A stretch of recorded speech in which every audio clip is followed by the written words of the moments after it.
Welcome to The Criminologist, the podcast dedicated to educating and entertaining our listeners. We bring you subject matter experts from around the world and share the latest and greatest evidence-based practices and interventions to help individuals desist from a life of crime and delinquency. We do so by painting an accurate picture of that journey from the perspective of the justice-involved individual. Too often, our perceptions of those individuals are tainted by media-driven caricatures created to sell newspapers or movie tickets. This adds little to a healthy dialogue as to how to best address criminality and the reintegration process. This podcast avoids stereotypes and biases in favor of the lived experiences of those we can best learn from. Now, please, welcome the host of The Criminologist, Joseph Arvidsson. Hello, and welcome to episode 88 of the Criminologist podcast. Happy to have you all with us today. Here we are, friends, at the end of yet another year. I know the internet lasts forever, and some of you may be listening to this at some point in the future, but we are recording here in the Criminologist Media Group studios on New Year's Eve of 2021. As we did to ring in the new year back in episode 36, we are bringing you our annual year-end special. Today, we will be highlighting and recapping some of our favorite moments from the past year. But rest assured that we will continue to bring you fascinating guests from around the world as we move ahead into 2022. In the meantime, sit back, relax, and enjoy some of our favorite memories from 2021. We were so fortunate this year to have Dr. Jared Brown of Concordia University in St. Paul join the family as a semi-regular visitor to the show. Dr. Brown graced us for a 3-part series on trauma and also did some standalone episodes on topics ranging from ACEs, adverse childhood experiences, to juvenile sex offending. As loyal listeners of the show are well aware, we try to approach situations with an infinite mindset and to be open to all new learning opportunities, which is why it was great to hear Jared introduce many of us to a new concept known as theory of mind. Here's a taste of that conversation during episode 69. Theory of mind relates to perspective taking. There are elements of empathy that are wrapped up into that. It's really, think about it in the sense that, does your client understand the internal mental states of other people? Thoughts, wants, needs, emotions. Why am I telling you about these topics? Because trauma has been shown to contribute to deficits in these areas. And if we look at this through a lens of, if you're an interviewer, probation officer, if you're doing a pre-sentence investigation, if you're a forensic evaluator, if you're a legal professional, if you're a human service worker and you interact with people, you're probably interacting with clients with trauma histories. And now you bring these other topics into the mix. This just complicates the interview, the screening, the assessment, the goal planning, the intervention process. It has significant implications, in my opinion, for sentencing if someone were to go to jail or prison or be put on community supervision. All very, very important topics to consider.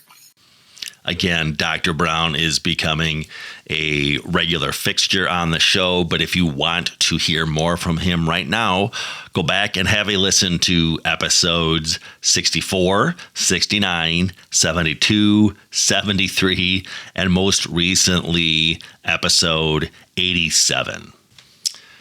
Now, we love chatting all about desistance from crime on this program, which is why I was absolutely thrilled to share with you all my conversation with Dr. Shad Maruna.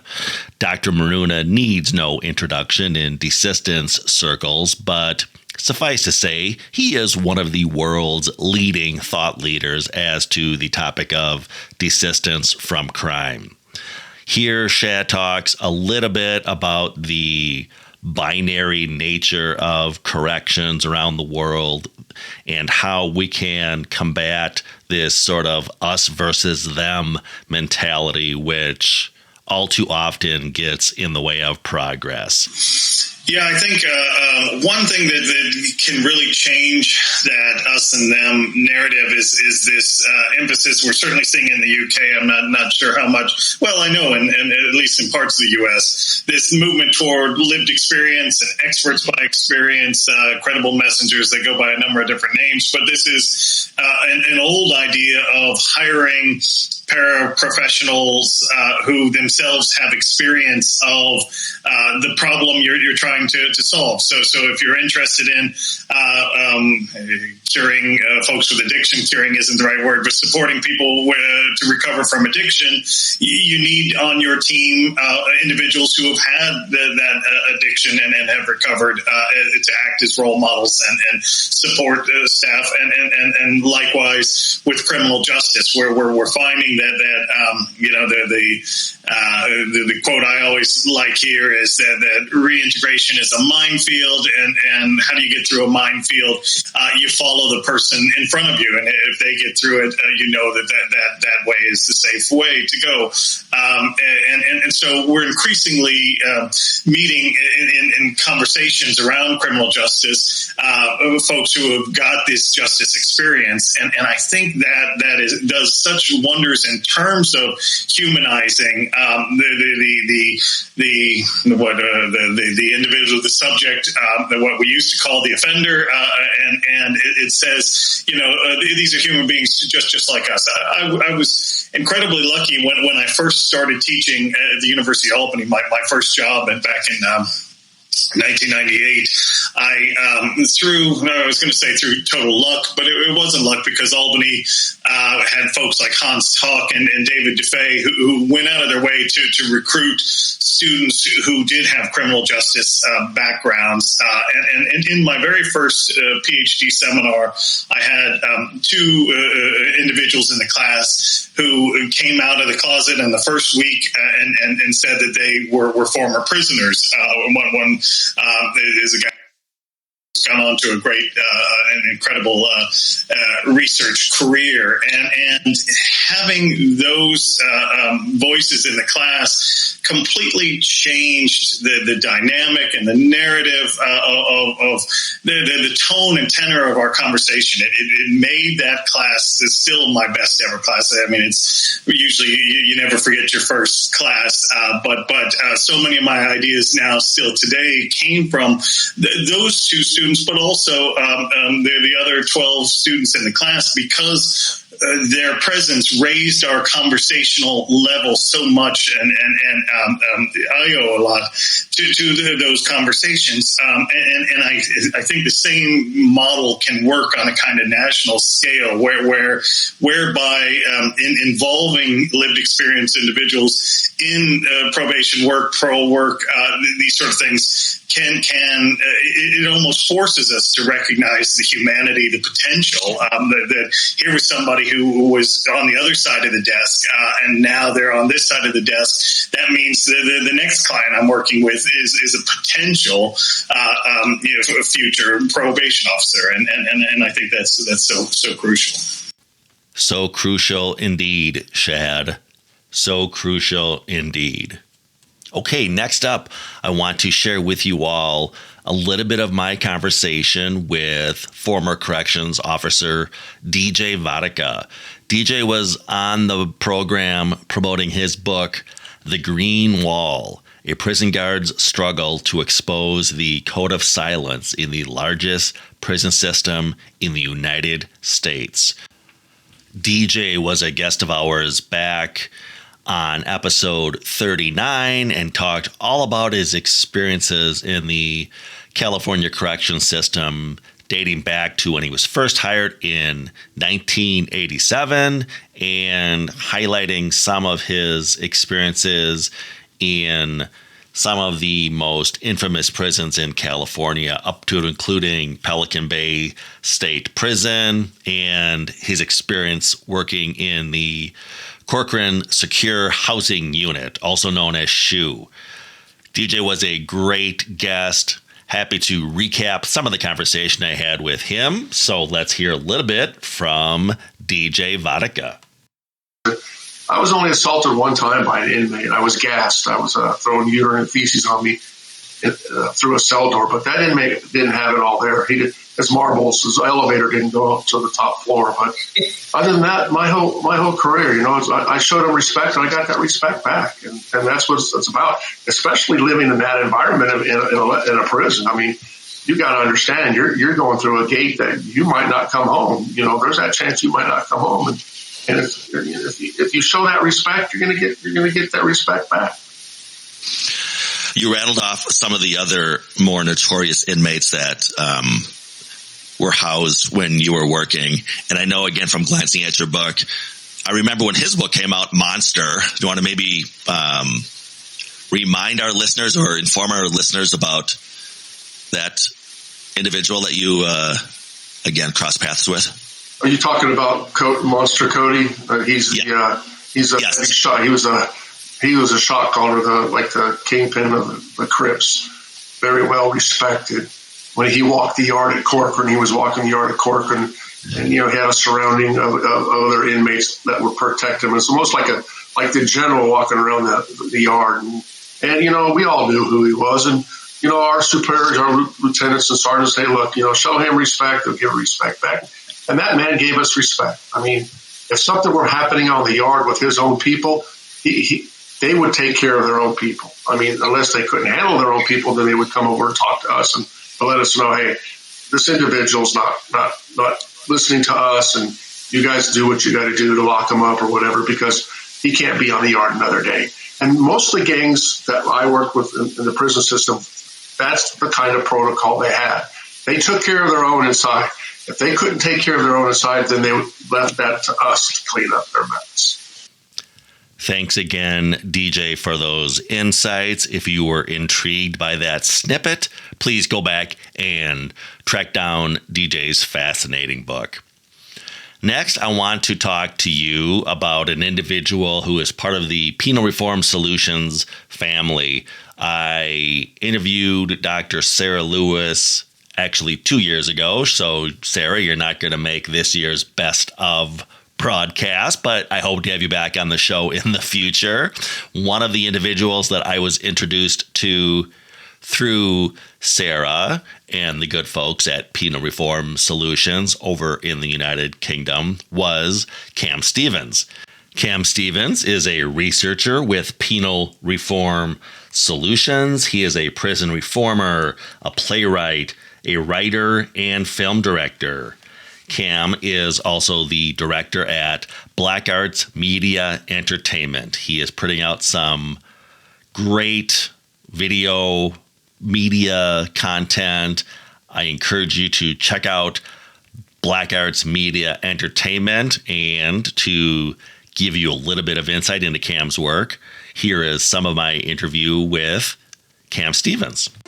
Well, why don't we start off, Cam, by you telling us a little bit about yourself and really the journey that you've been on.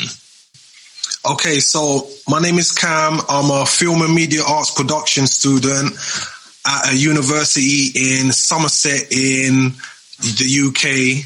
I am a former prisoner. I got released from custody in July of last year and started university in September. I was convicted for aggravated burglary in 2016, and I found a new path while I was in custody, and I guess you could say that it really, my time in custody has really changed my thinking, and I feel like it's something that I need to share with you on this podcast, because I know there's a lot of people in the system and maybe in the public that think that prisoners are just one caliber of person, but I think we need to really dive into that tonight so we can, put I guess, put the myth to bed, right? So Black Arts Media and Entertainment is, I guess you can say, my baby. I've only been out a few months, and I've just got a vision of telling stories that ain't meeting the mainstream, that are just so important, especially in rehabilitation. I've recently made a documentary that is following the life of a prisoner who's come out and tried to turn his life around. And it's one of the most heartwarming, most honest pieces of work that I've come across, you know. The thing that people need to realize about people that have been in custody is most of them have been through horrific traumas in the past. People don't just get up one day and say, I'm going to be a drug dealer, or I'm going to be a robber or a murderer. There is some form of trauma that has happened in the past that has not been dealt with. Why that has happened. And usually that comes from a failure in our society, whether it be child abuse at home or bullying, or just not having good role models. And, you know, I think that the public really shun people that go through this without realizing that, you know, it's our society's failures that have created these people, you know. And one thing in my documentary that the guy says that is really poignant, he says, you know, my change came when I wanted to change. Nobody forced it upon me. And I feel that within the penal system, we need to create environments that when people are ready to change, that is, the opportunity is there for them. And I think this is the thing that I'm really trying to champion and trying to push home through Black Arts Media Entertainment. And since that episode dropped, Cam Stevens has done so many amazing things with Black Arts Media Entertainment. I am proud to have caught him in the early trajectory of some great things that Cam is doing. I encourage you all to check out his progress as well. And speaking of great guests from the United Kingdom, one of many fantastic people I spoke with last year from across the pond, let's recap a little bit of my conversation with Gethin Jones. Gethin is the founder of Unlocking Potential. He's a professional speaker, trainer, coach, and is absolutely passionate about prison reform. As you're all about to hear in this next great highlight from 2021, here's a taste of my conversation with Gethin Jones.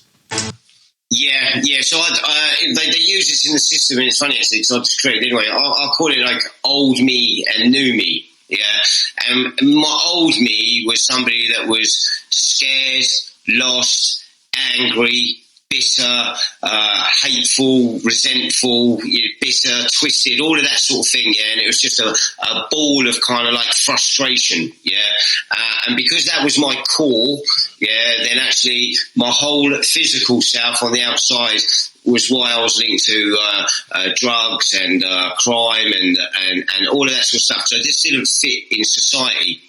But inside of me, I always knew that I was good, you know, and I always knew that I had a conscience because, you know, sometimes when I do stuff, I still feel bad.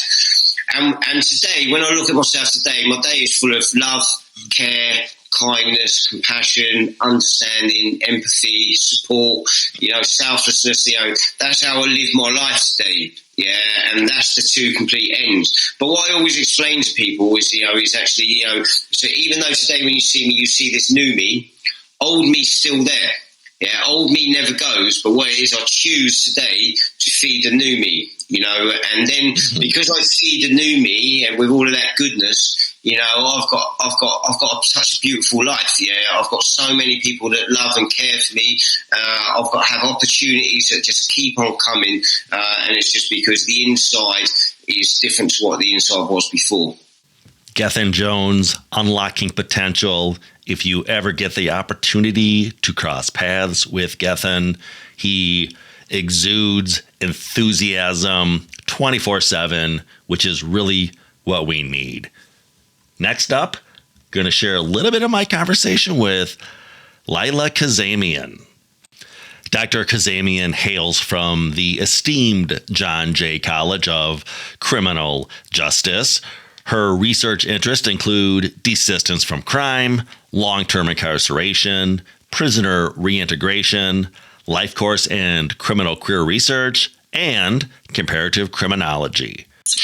We speak on this podcast of the various components of desistance, including, of course, the work around identity and narrative scripts. You just referenced that. You noted that there are distinctive features to the narratives of individuals who make a conscious commitment to give up criminal behavior. Can you share some of those insights with our audience, please, Layla? Yes, and I think this was one of my favorite parts of the research, to be honest, because we know a little bit what the desistance narrative looks like for offending in general, right? We have colleagues, Peggy Giordano, who's written on this, Shad Maruna, who's been on your podcast, has written on this, right? The redemption script, etc.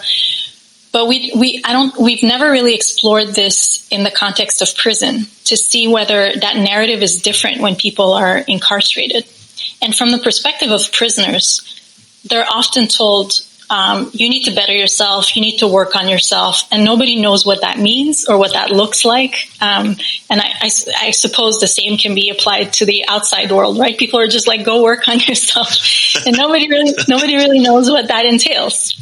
And so I think it was important to highlight the key features, the key characteristics of the discourse of the men who had made a conscious commitment to abandon criminal behavior, and also to change the attitudes and behaviors that cause intentional harm, not only to themselves, but also to others. So as we mentioned earlier, people sometimes turn the harm inward, sometimes they turn it outward, right? So the root cause is the same. So that's why we're not looking only at crime, but we're looking at harmful behaviors overall towards others and towards oneself. So the one of the first and important features of the desistance narrative refers to this conscious decision to confront their suffering, for individuals to confront their own suffering and to do their best to extract some kind of positive outcome out of painful and traumatic experiences. So this is in line. This actually ended up becoming the dominant theoretical framework of the study, the adversarial growth framework, which discusses the process by which individuals are exposed to trauma and adversity, and they use this trauma and adversity as a springboard to sort of reach new heights, to become a better person, right, in their own words. And so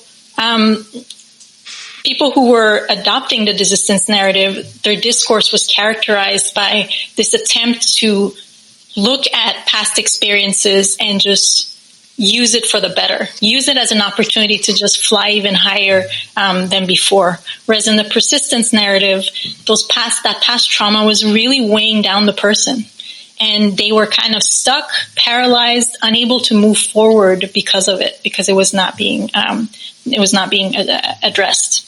Feel free to jump in. I'll go through a few of the features, but you can jump in if you have any questions about any of them. I did indeed have questions, and I did indeed jump in. You can hear the full fascinating interview with Layla Kazemian, episode 53. Hey, let's stick to the world of academia for a bit. I had a fantastic time interviewing Dr. Jeffrey Ian Ross. Dr. Ross is a professor in the School of Criminal Justice, College of Public Affairs at the University of Baltimore. He spoke with us about an array of projects he's involved with. He's got a fantastic blog post and does a lot of work with Convict Criminology projects. Here's a taste of that interview with Dr. Jeffrey Ross. What is Convict Criminology, as you put it? Sure. How did Convict Criminology really get started? Right. Okay. Well, Convict Criminology. Convict Criminology is it's a kind of a marriage in many respects. It is approximately in the 1990s. I along with Steve Richards, a now retired criminologist, we came up with this idea of convict criminology. It's interchangeably called a group or a movement or an organization, sometimes called a school, sometimes called a theory. It was primarily a network or a platform that was united in the perception that the convict voice had been neglected or minimized in scholarship and in policy debates in criminal justice in general and corrections in particular. It's mainly for individuals who are either incarcerated or formerly incarcerated, who have a PhD, or they're in the process of working on a doctorate in the field of criminal justice or criminology or an allied field. It also includes people who are justice impacted, prison activists who share our mission, who are also in the possession of a PhD or in the process of earning one. The next logical question that you might ask me, or others might ask me, and people who subscribe to the Convict Criminology idea is, why the PhD? Why is that necessary? And I'll tell you why. And that is, clearly there's a lot of articulate convicts and ex-convicts who have unique insights and a lot of interesting things to say about crime, criminal justice, the prison system, etc. But earning a PhD from an accredited university in the field of criminal justice or criminology or an allied field means that, or generally means that you can critically analyze the field of corrections in a scientific manner. So those are that's the background. That's the long play version. And speaking of tapping into and sharing the insights of those with lived experiences, I had a really fun interview with Phil Mcguire. He is the founding chief executive of the Prison Radio Association over in the United Kingdom. He manages successful partnerships and international projects to support the development of radio campaigns, radio stations, and training projects both in the community and prisons. Again, real fun time talking to Phil. Here is just a teaser of that conversation. Worked in radio or in prisons before, but over a glass or two of wine one night, they were lamenting the sorry state of their local prison and came up with this amazing idea to set up a radio station in the prison. So they did that. They went in and they did that. They made that happen.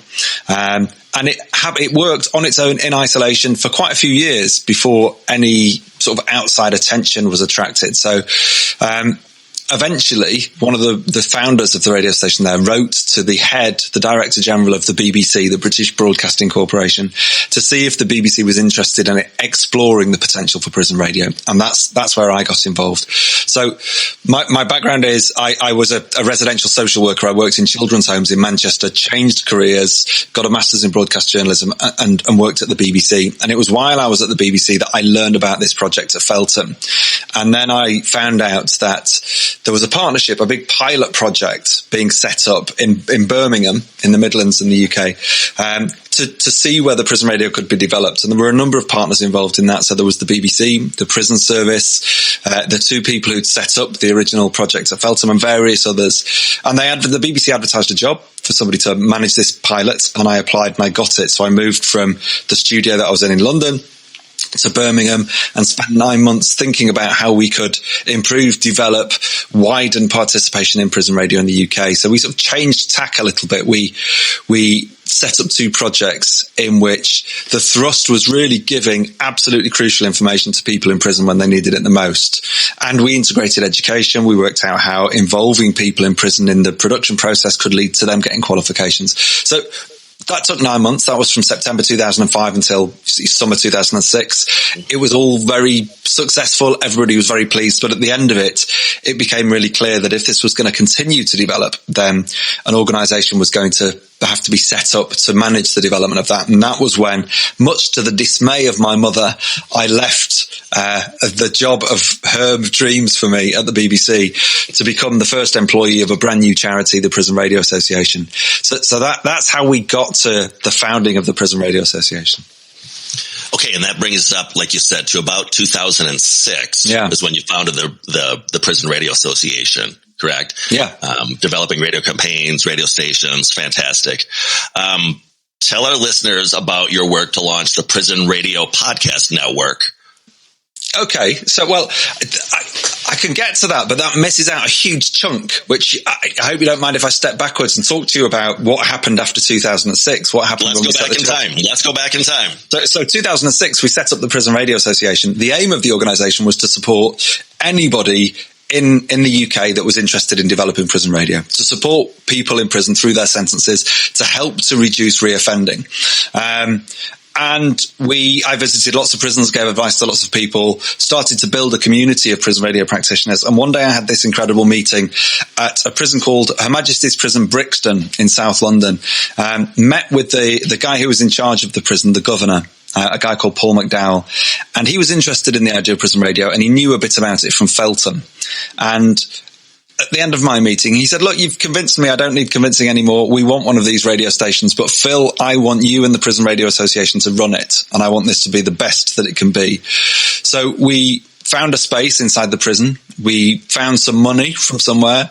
We employed a couple of extra people, and we set up the UK's first 24-hour-a-day, 7-day-a-week radio station, HM Prison Brixton, and it was called Electric Radio Brixton. We started slowly. We knew that people that live in prison were the real experts, so we wanted, as radio producers, to learn from them about what the important issues were, what we should be talking about, how we should be talking about those things. And we started slowly, built it up, and in 2009, we entered what were called the Sony Radio Academy Awards, which are, or were, like the Oscars of UK radio industry. And we were the story of the night. We were the big headline story of the night. We won 4 awards. We won 2 golds and 2 bronze. One of the awards was for an interview with a former cabinet minister, a former very, very senior politician who'd been in prison. And it attracted some attention. And we used that attention and that success. There aren't many positive stories about things that go on in prison. So we used that success and that attention to try and convince the government that this radio station that existed in one prison in London should be spread to all prisons. So we pitched the idea of national prison radio. We had lots of meetings, lots of report writing, lots of convincing, and eventually we did convince the government that that was the way to go. And we started then to broadcast to 2 prisons, 3 prisons, 4 prisons, until eventually we're broadcasting around the clock, 24 hours a day, to all of the prisons in England and Wales. And we're at the point now where 99% of people in prison know about us. 89% of people in prison listen to us for an average of about 16 hours a day, it's a phenomenal achievement. And the aim of the station is to support people while they're inside, give them information they can't get anywhere, signpost them to services that are available to them inside and outside, and try and help people to stay out of prison. So that's the overall aim of the station. So that's my day job. That's the Prison Radio Association's day job. That's what we focus most of our efforts on is national prison radio. But there are other things we're interested in and actively doing as well. All right, let's keep it across the pond and listen to another great guest of ours last year from the United Kingdom, Noel Moran. Noel is part of the Penal Reform Solutions family. He is currently the business manager of Penal Reform Solutions, one of Sarah Lewis's Avengers. So glad to have him on the program. Noel, still got to hook up for yoga, but let's hear a little bit of our conversation last year. I started doing meditation classes with them. So kind of with the meditation classes, they were really kind of starting to benefit with that. So it was kind of mindfulness meditations, and I was doing deep relaxations, which is called yoga nidra, which means yogic sleep. So a lot of them kind of loved that. It just kind of takes you to another level. And I found when I do that practice myself as well, it's when I come out of it, just having that mindfulness side of it, being in the moment, there's no feeling like it, because when you're in the moment, you've got no cares, you've got no worries, you're not thinking about the future, you're not thinking about the past, you're not thinking about any concerns or any issues. You're present. And I know it sounds weird in jail, like you don't want to be present in the moment, you want to be out of there. But actually, when you do find yourself in that particular moment, there's no better feeling than it. And kind of just from a mindfulness perspective, it doesn't take long to kind of train your brain. After kind of about 8 weeks or 9 weeks period, neurologists have kind of found in research and studies that the brain structure actually starts to change shape. And, and that's that kind of part of the brain, which is connected to our emotions and kind of our feelings. So that's why after that period, you start to become more calmer and calmer and calmer. But I understand it, because look, if you go to the gym for 8 weeks and you work on your arms, and you just do arms for 8 weeks, you're gonna have some big, some big guns, aren't you? So you work on your brain for 8 weeks, something's going to happen, something's going to change. Yeah, I'm not saying you're going to get a big brain or a big head, but something's definitely going to happen. So, I definitely recommend it. So, kind of after kind of doing that stuff, and I thought, you know what, I want to kind of introduce the physical aspect of this, because I was working with a guy. He used to self-harm pretty bad on his arms, and it was just by chance, really. I tried a physical practice with him. It was like a stretch kind of within the wrist and the forearms. And as he was coming out of the practice, because it's a really kind of strong stretch, you know, you really do feel it. And as he was coming out of it, you know, he was just kind of in a daze. And obviously, you know, as well, I wasn't a teacher at the time, you know, but I'll come to that, you know, like I was looking at him and I was asking, you know, what's going on? And he's like, do you know what? He says, I'm getting the same feeling as I do when I self-harm, that release from this stretch. And I was, you know, that was amazing to me. I thought, okay, you know, I'm going to use that, you know, like I could definitely use that now. And, so I contacted the British School of Yoga, and, I explained where I was within my practice and kind of where I was within my teaching.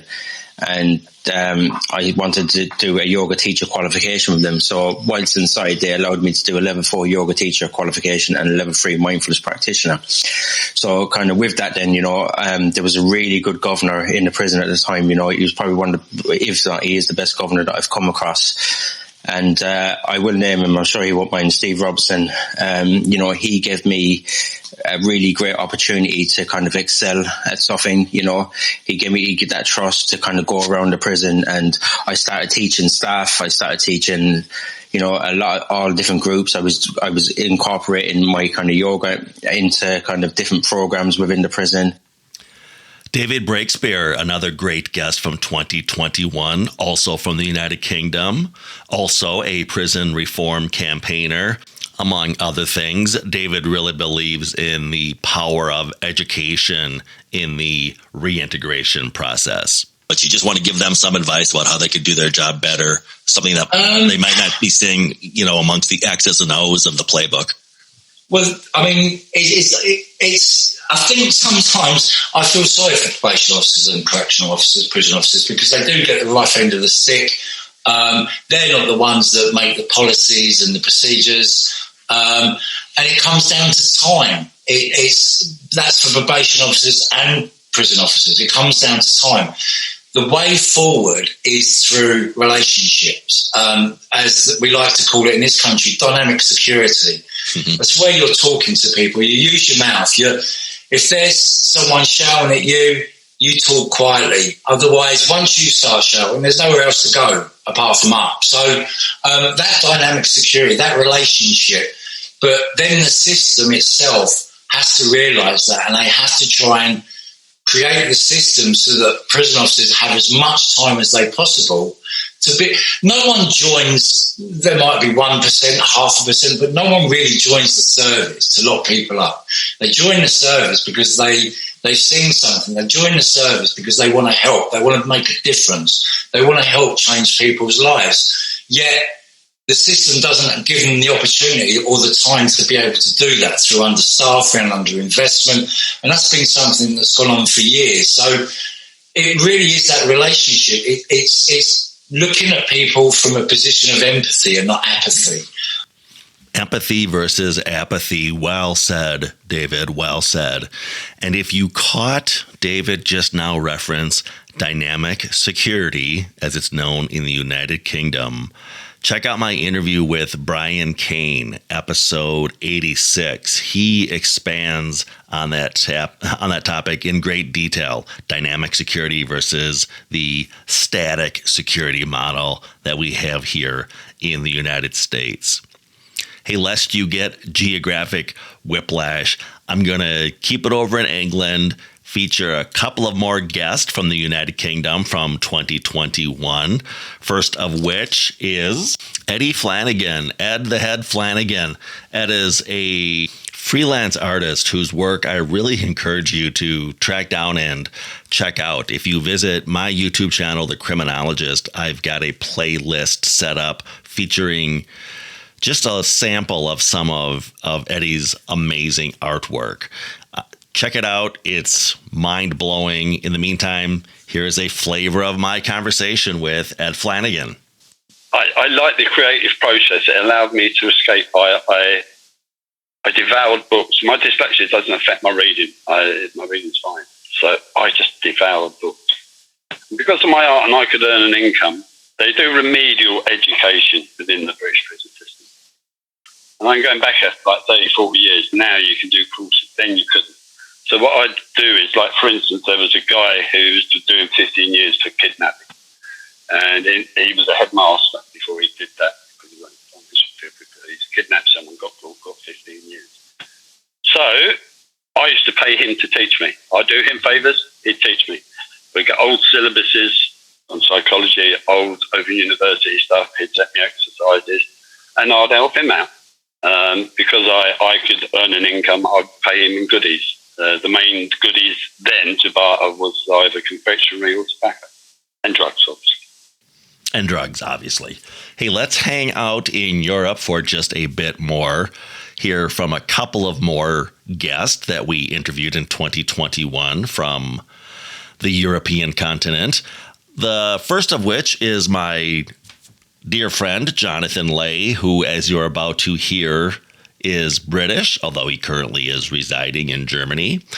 Jonathan is the founder of a great social enterprise that I am now a part of, known as Make Time Count Today. They are a UK-based social enterprise looking to grow here in the United States and elsewhere. The good folks at Make Time Count Today have developed a platform that connects vulnerable people with local services that can help them on their journeys of recovery. We believe our platform can have a massive impact for service providers that are trying to support vulnerable people in the community. We can connect users with an ecosystem of support, including mentors and family members. We give them a shared calendar, chat feature, and a service directory for self-referrals. For the agencies using the platform, they can manage their users, their staff, and all interventions in one place. But hey, let's hear a little bit from Jonathan to talk about this great new platform. And that's exactly how it came about. You know, really working with the offender, understanding what their needs are, and putting that into our technology. And I think as a result of that approach, I think we've come up with a very different product. Because our product isn't a case management system for probation managers. It's not a device to enforce punishment. It's a service that we try and provide to users. So we really focus on when we heard what can we do to help. When I asked what can I do to help you, I got told, help me find a job, help me get the training that will find me the job. Just tell me where I need to be. It amazed me in London when I started working there. They were sending out, or they still are, sending out thousands of letters a week to people about new appointments, changes to appointments, you've missed your appointment. And I'm thinking, again, I don't know the sector, but a lot of the guys I meet, they seem to have chaotic lifestyles. I'm not sure whether they are staying in the same address, 7 days a week. And, the consequence of them not getting this letter could be prison.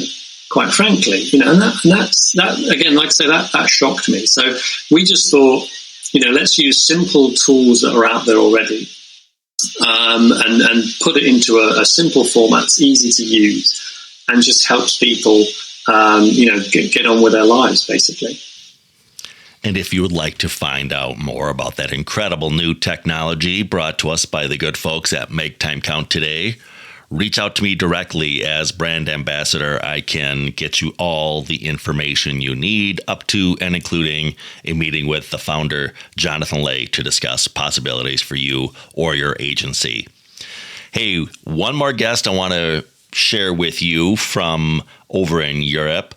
Arshak Gasparan is going to join us all the way from Armenia, where he is doing some real trailblazing work when it comes to implementing evidence-based practices in his country. Specifically, he is working as a consultant, working with the Council of Europe. He is developing Armenian probation services as well as mental health care in Armenian prisons. He's also the president of the Social Justice NGO, whose mission is to implement projects aimed at restoring social justice within society. I really had a great time talking to Arshak. I've talked to him, as I have other guests, since our interview. So glad to include him in my social capital. Here's a flavor of my conversation with Arshak Gasparan, joining us all the way from Armenia. Yeah, thank you very much for this very important question, because it is very difficult for, I don't like this calling, but so to say the ex-Soviet Union countries. It is very difficult to have such kind of balance, because all these balances are based on the human being and justice for human being. So, but what we try to have this balance, and actually, this is the revised tool for which was based on actuarial one. So we have the scoring system, and we can say that how to assess the risk that this is the likelihood of doing something bad or exactly crime, the committing crime. The second one is the need. What are the criminogenic needs of this person? How to address some kind of and the responsibility, which is something how to address all these criminogenic needs and how to make it developed. We call it supervision planning, and how to involve there is all this rehabilitation and resocialization or social rehabilitation programs. And that was a very great job, and that was a very interesting but very challenging thing. Now we are starting. We have started several days ago the piloting of this tool, and after several months we will try to understand if we have developed the correct risk and needs assessment tool. Of course, the inner nerd in me was so excited hearing Arshak talk about the principles of risk, need, and responsivity within the context of assessment tools in Armenia. See, kids, these principles are universally held around the world. Okay, let's wrap it up hearing from one more guest. Let's jet on back home domestically to the United States and hear from Ryan Buzzard. Ryan is founder and CEO of The Way of Sobriety. He is an addiction recovery reformer as well as a corrections reform consultant. He hosts a podcast of his own entitled The Way of Sobriety, in which he sets out to, quote, truly break stigma for prisoners, ex-cons, and addicts once and for all, unquote. Here's a taste of my conversation with Ryan Buzzard. The Way of Sobriety is twofold. It's my lived experience consulting business, as well as an intellectual outlet in the way of a podcast. It's the Who Are You of Sobriety. It's my brainchild that birthed from much emotional and intellectual exploration. Along my journey to redefine who I am in this world and the way that the world sees me, I've been met with much resistance. I experienced disrespect and moral injustice following my incarceration in countless ways. Much of my experience enlightened my eyes to the stigmas and spurred on my wish to challenge them. I could see clearly how easily someone without a strong will to always do the right thing and succeed, no matter that cost, might revert to a life of criminality. I want to challenge minds with new perspectives. I want to offer people who are often disregarded a voice to teach the world something that's special to them. I want to offer the world a look at the side of people that they might simply wish to push aside and label as unworthy of respect due to their past life choices. And so there you have it. Just a sample of some of the great guests that I had in 2021. I did not realize when I sat down to record that this would actually turn out to be a 2-volume set, or 2-disc set rather. We only got through about half of my guest from 2021. So if you're on the program and you're wondering why you didn't make the greatest hits, stay tuned. I will be bringing you Greatest Hits Volume 3, apparently, in the coming weeks. In the meantime, we are going to be back next week with a fresh episode. Delighted to be bringing you my interview with David Kraus. David is joining us all the way from Louisiana. David is a drug court case manager, so he's going to be sharing with us some of his insights into specialty courts. You're not going to want to miss that episode coming at you next week. In the meantime, you may contact the show or reach out to us through our website, the Paragon Group, LLC.com, for training or presentations as to evidence-based practices or implementation, program design, or the topic of desistance from crime. If you have questions or comments as to this podcast, feel free to contact the show via our email of thecriminologistpodcast@gmail.com. That's thecriminologistpodcast@gmail.com. Remember to follow us through our Facebook and Instagram pages at The Criminologist Podcast. New fun images are being added all the time to those feeds. You don't want to miss out. We're also on Twitter. The Criminologist Media Group can be followed at Crim Media Group. That's CRIM Media Group. Go ahead and give us a follow. You can connect with me, Joseph Arvidsson, on LinkedIn, and follow both the Criminologist Podcast and the Paragon Group on our LinkedIn pages. Lastly, if you've not already done so, check out and subscribe to our YouTube channel, The Criminologist, for additional content as to the themes of this program. Hey, merchandise is available. Just got a shipment in of refrigerator magnets and new pens emblazoned with the Criminologist logo. Reach out to the show if you'd like to score some merchandise. And if you believe what we're doing on the program, if you're part of the movement, please spread the word, tell a friend or a coworker or a colleague about us. Ask them to subscribe to the show, and of course, do so yourself if you've not already done so. And always remember, folks, there's no them, there's only us. The Criminologist Podcast is a production of the Paragon Group, LLC. For speaking engagements, interviews, program design, or training opportunities, please visit us at theparagongroup.llc.com. If you enjoyed the show, you can find more content and videos on our YouTube channel, The Criminologist. Don't forget to like and subscribe. Both the Criminologist Podcast and the Criminologist channel are brought to you by the Criminologist Media Group. Be sure to give us a 5-star review, and thanks for listening. The thoughts, statements, and opinions of the host and cast members do not necessarily reflect the views of their employers and are those of the host and cast themselves. Any discussion regarding client statements, behaviors, actions, or crimes are purely fictional and are used only for the purposes of example. Any examples that could be deemed to be related to an actual individual or individuals are incidental.